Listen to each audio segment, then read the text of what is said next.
Yo, what's good, man? It's the East Pinchar podcast, which one and only host, Glory Boy back here with another special guest, shit. Huh? The Motivation King, The Motivation King. That's the name I call you, bro. Motivation King, bro. Because, you're doing your thing, bro. And I appreciate you for coming through. You feel me? This is special. It's going to be a special episode because we got a lot to talk about. In terms of your journey itself, just where you're from and so on and so on. So we're going to get to so much stuff. So yeah, stay tuned. But first of all, I just want to start with you introducing yourself, tell them who you are and also your social media pages so that way they can go ahead and follow you. Yeah. So I'm the Motivation King, man. We are all about motivation, all about improving your life. Every waking minute that I spend, I try to spend on improving my life in one way or another, whether that's mindset, body, friendships, relationships, finances. That's who I am. So if you want to learn more about that and how I do that, then definitely check out my channels. I'm on YouTube. I get over a few million views a year on YouTube right now. I'm growing and collaborating with a lot of people. Instagram, we're also growing pretty fast right now, actually, in the community.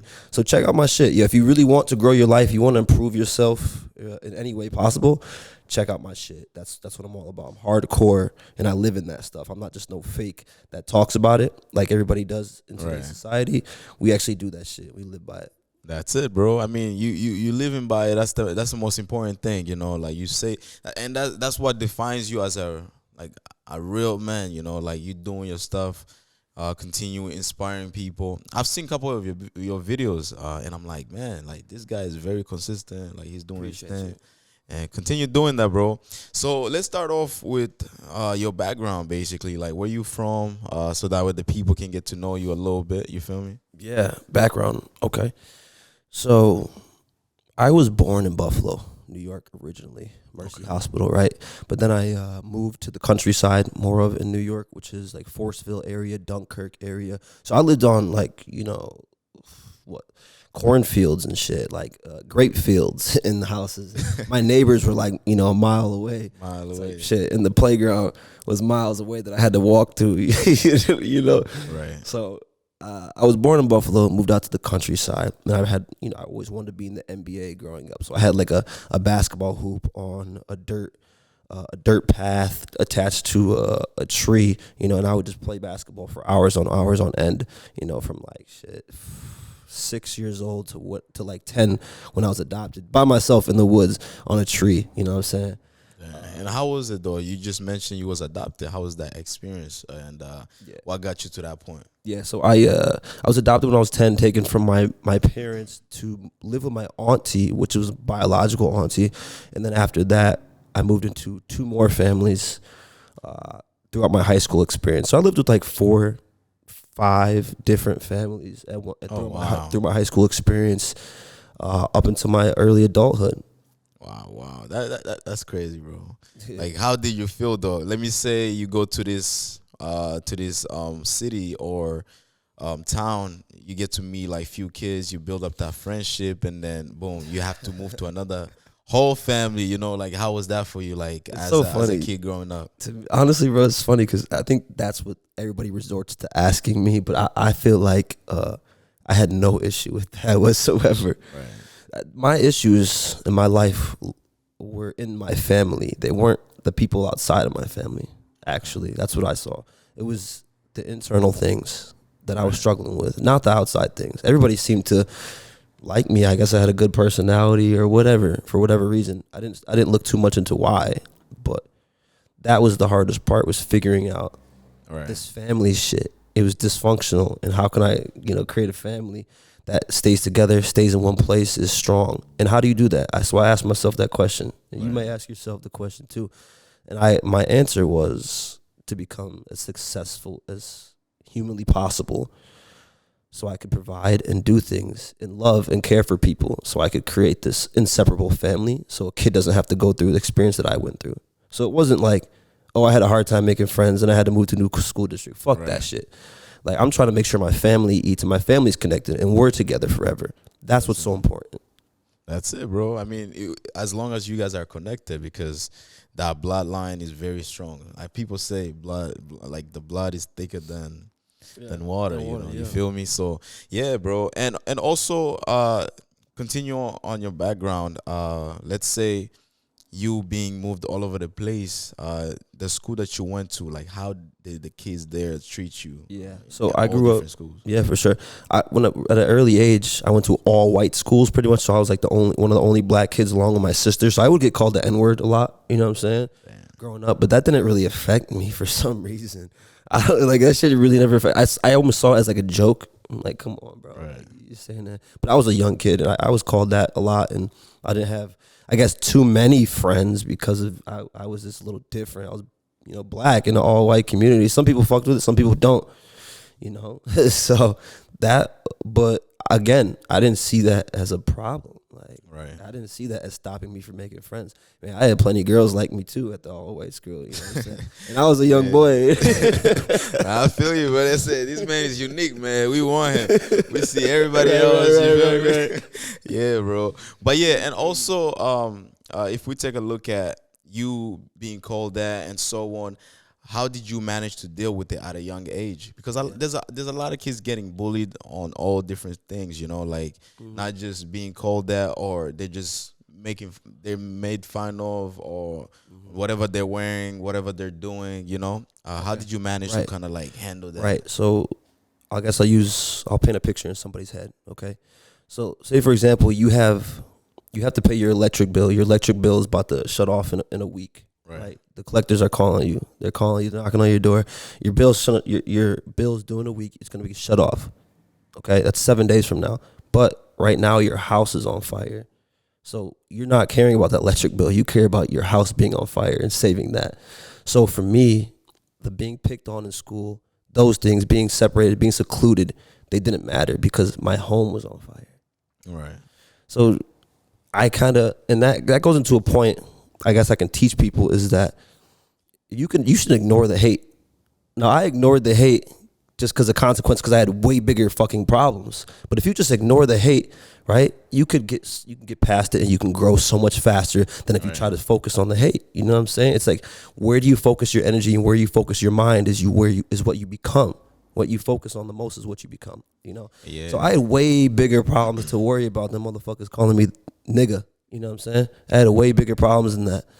So I walked all over that. I stepped right over that shit. But that shit didn't faze me. It was like throwing a cotton ball at me, Right. And then that's what separates like a person that really deal with real stuff. Like how some people say like they're like, you could see a soldier, right, walking in a place and hear gunshots. Yeah. It's like, what, it doesn't faze me. So you just going through all the struggles in your house. Yeah. Kind of like strengthened you, made you the person that you are today. You nailed it right on the head. You nailed it right there, 100%. Yeah, definitely. And also, let's talk about, okay, so you've already dealt with that school, basically those kids trying to bully you. You handle that. So like in your family, how were your parents though? Like your parents, like how were they supportive towards you?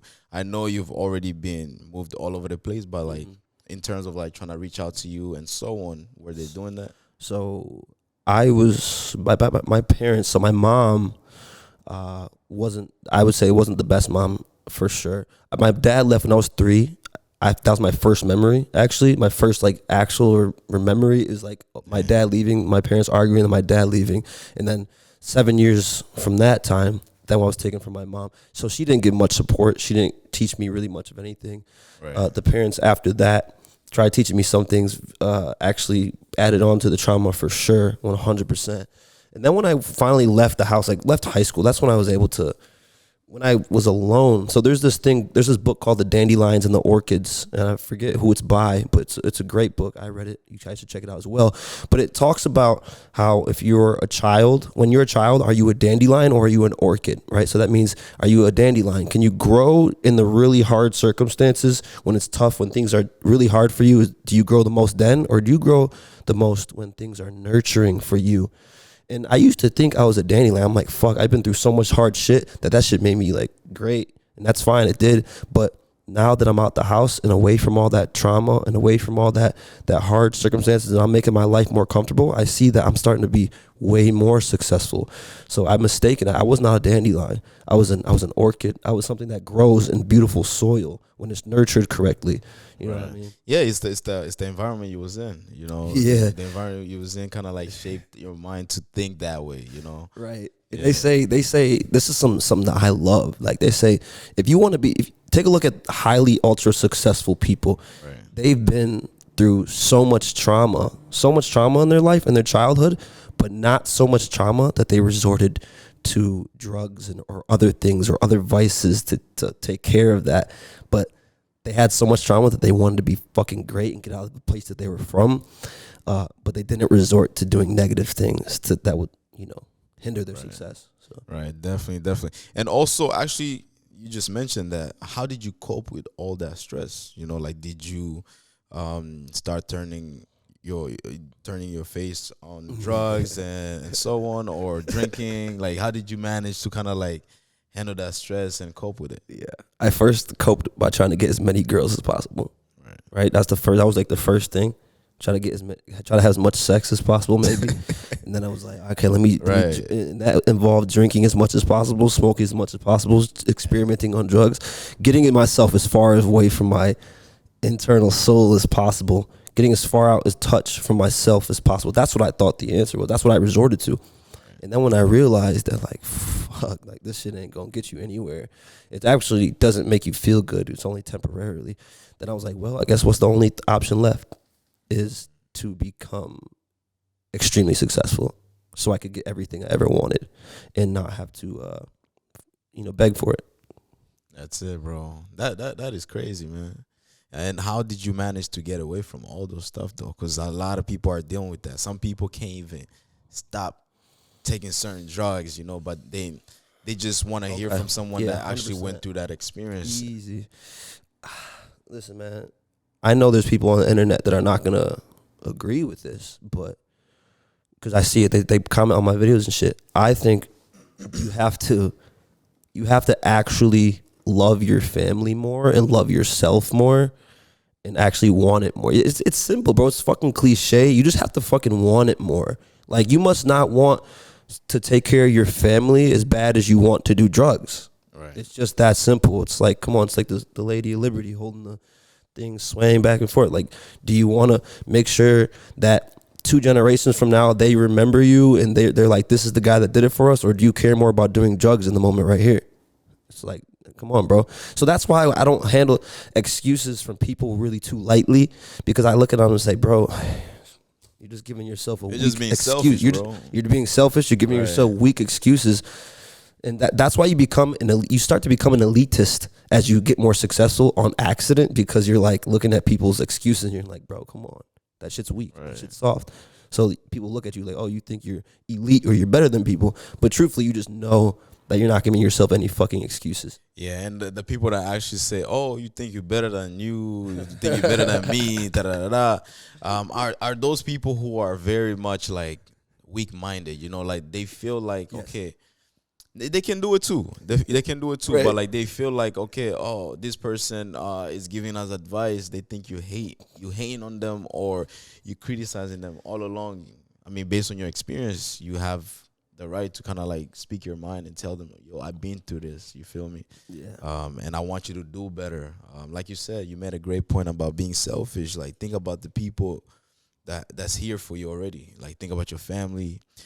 Think about your future.